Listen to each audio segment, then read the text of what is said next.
aksi penarikan dana perjalanan calon jemaah haji jangan dipandang adalah gerakan 1-2 orang. Saya Samsudin Alimsyah. Mari kita bicarakan demokrasi. Assalamualaikum warahmatullahi wabarakatuh.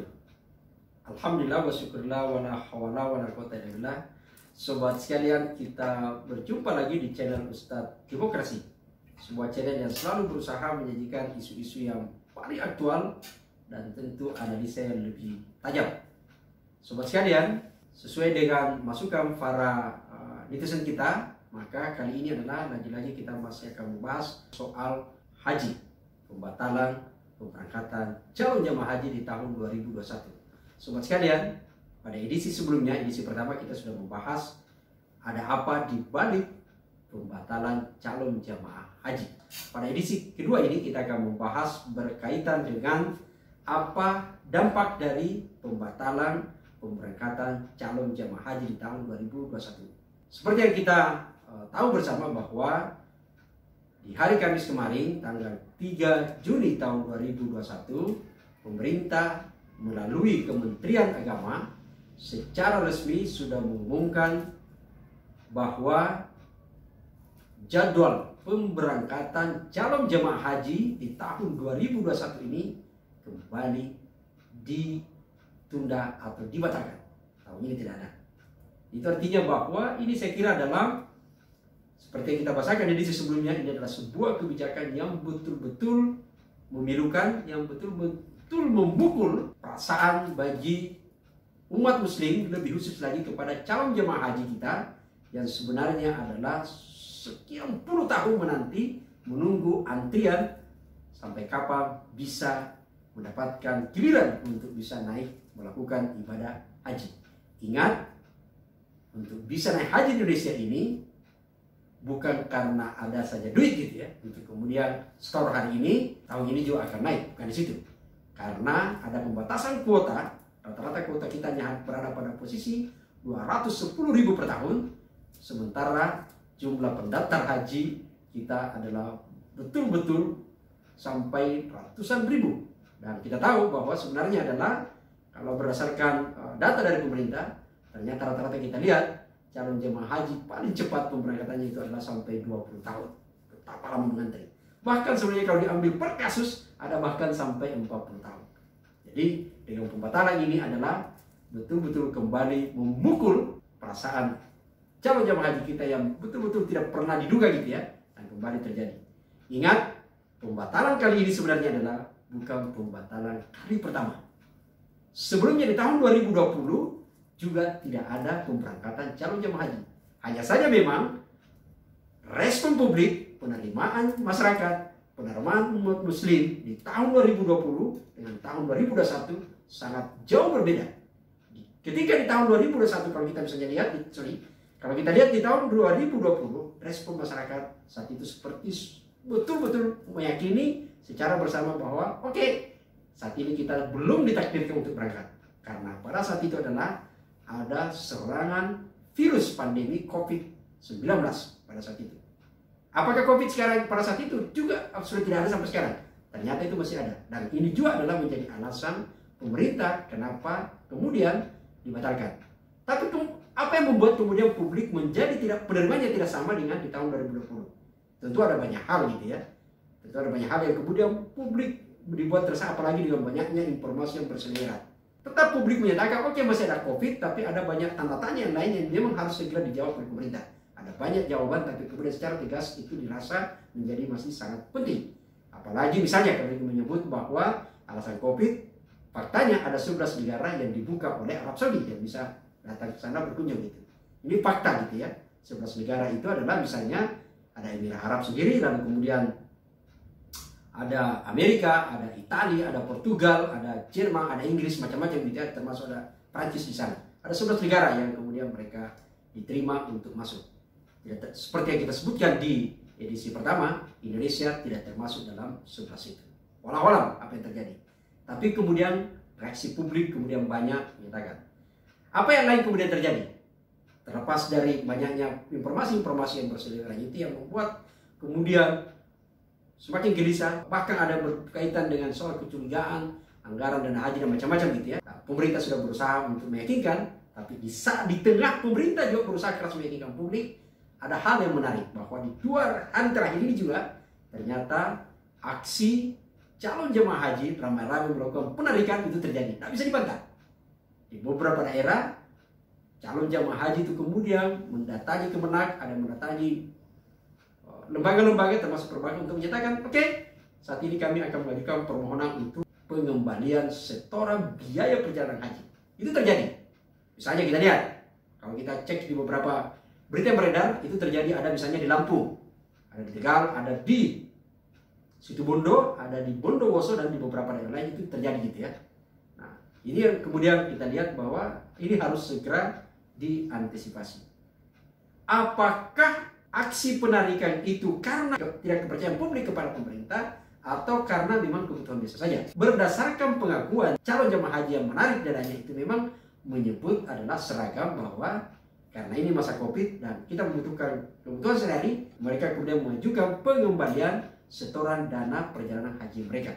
Kalaupun itu benar adanya, kita benar adanya gitu argumentasinya, tapi pemerintah tidak boleh menutup diam. Meskipun memang aksi penarikan ini bersamaan juga karena saya kira pemerintah ini kan memberikan kelonggaran gitu ya. Jadi kalau kita baca surat keputusan Kementerian Agama berkaitan dengan pembatalan pemberangkatan jemaah haji, itu kan sebenarnya dalamnya juga di surat keputusan nomor 660 itu kan juga memang memberikan kelonggaran alternatif kepada calon jemaah haji yang ingin mengambil atau mengajukan pengembalian dana biaya perjalanan haji mereka.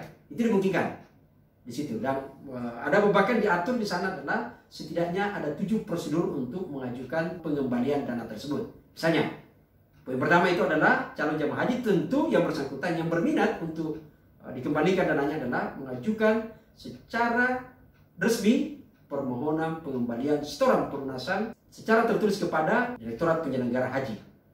Dalam pengajuan itu ada beberapa dokumen yang harus memang diserahkan gitu ya. Ini penting, yaitu adalah bukti asli misalnya telah lunas setoran perjalanan haji mereka. Yang kedua adalah nomor rekening tentu, lalu kemudian identitas yang bersangkutan termasuk adalah dokumen fotokopi KTP. Ini penting. Nah, dari dokumen-dokumen pengajuan ini kemudian pihak penyelenggara akan melakukan verifikasi gitu ya. Verifikasi atas keabsahan dokumen tersebut. Verifikasi dan validasi.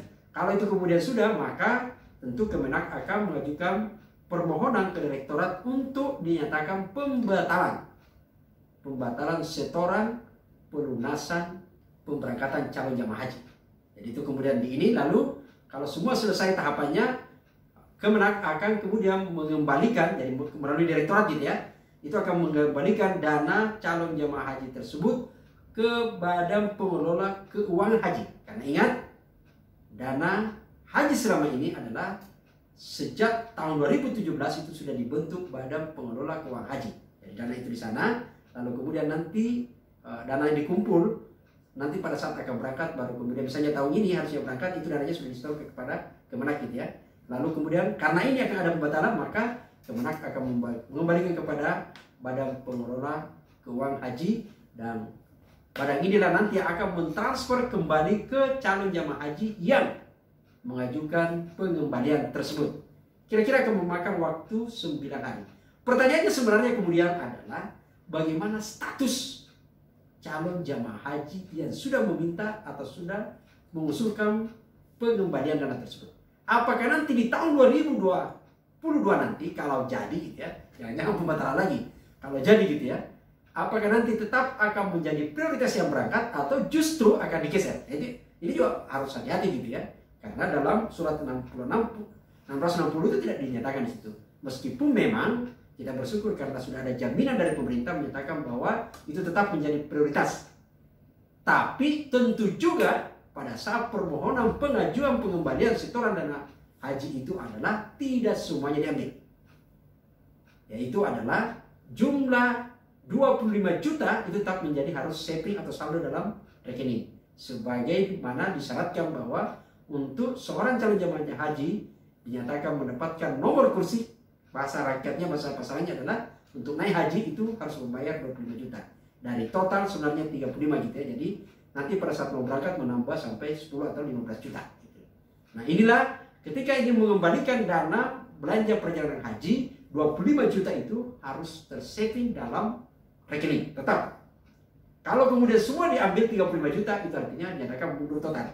Tapi kalau disimpan 25 maka masih itu. Itu penjelasan dari nama Kemenak. Kalau begitu berapa yang bisa diusulkan sebenarnya untuk ditarik? Itu adalah hanya kisaran antara 10 juta sampai maksimal 15 juta. Itu yang sebenarnya bisa dilakukan oleh calon jemaah haji untuk kemudian menarik. Nah, sekali lagi adalah bagaimana kemudian kalau ternyata orang yang sudah menarik ini tetap menyimpan 25 juta. Oke, dia akan berangkat menjadi prioritas. Persoalannya adalah nanti pada saat pelunasan di tahun 2022, apakah yang dikembalikan nanti tetap jumlahnya sesuai dengan jumlah yang ditarik atau justru akan mengikuti harga pasar? Karena ingat, biaya pemberangkatan haji adalah setiap tahun ditetapkan oleh pemerintah setelah melihat harga kurs, karena Indonesia itu mengikuti kurs dolar pada saat itu gitu ya. Jadi akan lihat apakah dia akan naik atau tidak. Jangan-jangan kemudian justru akan mengikuti. Kalau kita baca di penjelasan direktorat di beberapa media justru menyatakan memang betul dia akan mengikuti harga pasar, dan kita belum tahu apa yang terjadi nanti tahun depannya gitu ya. Berbeda dengan yang tidak menarik, maka itu dinyatakan sudah cukup. Gitu. Terlepas dari itu semua, saya kira kita tidak akan membahas secara teknis berapa yang dibahas dan akan dibahas. Poin pentingnya adalah sesungguhnya di tengah kegamangan ini, meskipun calon jamaah haji yang melakukan aksi penarikan sebenarnya itu adalah menyebut bahwa ini karena ada kebutuhan yang mendesak, saya kira pemerintah juga memang harus membaca tidak sekedar di situ, tapi dia harus mampu membaca di balik semua ini. Apalagi soal haji sangat sensitif. Maka seperti yang kita usulkan pada saat pembahasan edisi pertama soal haji ini, sekali lagi kita berharap sikap kerendahan hati, responsif dari pemerintah, dalam hal ini adalah Presiden, Kemenak, dan Badan Penyelenggara Haji, dan juga adalah Badan Pengelola Keuangan Haji, termasuk DPR, berharap kita betul-betul membuat satu momen untuk menyampaikan secara tegas persoalan haji yang terjadi sekarang ini. Betul ada banyak klarifikasi yang sudah disampaikan sekarang ini, tapi itu adalah inisiatif masyarakat yang bertanya kepada pemerintah. Akibatnya apa? Tentu informasi itu tidak akan pernah tersampaikan secara tuntas. Kenapa kemudian tidak pemerintah mengambil inisiatif untuk menjelaskan lebih komprehensif? Satu, misalnya, apakah betul dana kita selama ini, dana calon jemaah haji itu aman? Yang dijelaskan oleh Badan Pengelola Keuangan Haji itu adalah safety, betul-betul aman. 144 triliun dan bahkan akan menjadi 146 triliun di akhir tahun.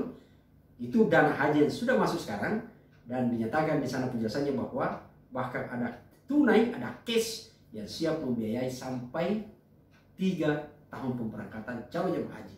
Tidak ada masalah. Tapi ini tentu harus disampaikan secara tegas dalam forum yang lebih resmi, supaya kemudian publik betul-betul yakin. Karena ingat, pernyataan yang bersayap selama ini adalah selalu menyebut bahwa ada kerjasama, ada pemanfaatan, ada kerjasama dengan pihak lembaga, meskipun disebut adalah syaratnya kehati-hatian dan syar'i, termasuk dengan ketika membeli surat berharga, itu kemudian tetap publik bertanya. Karena yang diinginkan publik adalah emang berapa sih sebenarnya yang dibeli, dan dana pemerintah. Kenapa membeli kepada SBSN-nya pemerintah? Tentu argumentasinya karena itu meminimasi risiko. Tapi pertanyaan lebih jauh adalah pemerintah menjual surat berharga itu kepada BPKH itu untuk apa? Dan ini yang kemudian selalu orang mempelintir. Semua ini bisa dijelaskan secara tuntas kalau sekali lagi adalah inisiatif dilakukan oleh pemerintah untuk menjelaskan lebih tuntas. Jangan menunggu masyarakat untuk orang per orang bertanya atau organisasi per organisasi, karena selalu menjadi bias. Sekali lagi, di channel ini kita berharap betul pemerintah mengambil langkah taktis lebih responsif untuk segera mengklirkan persoalan ini, supaya kemudian betul-betul publik menjadi tidak resah.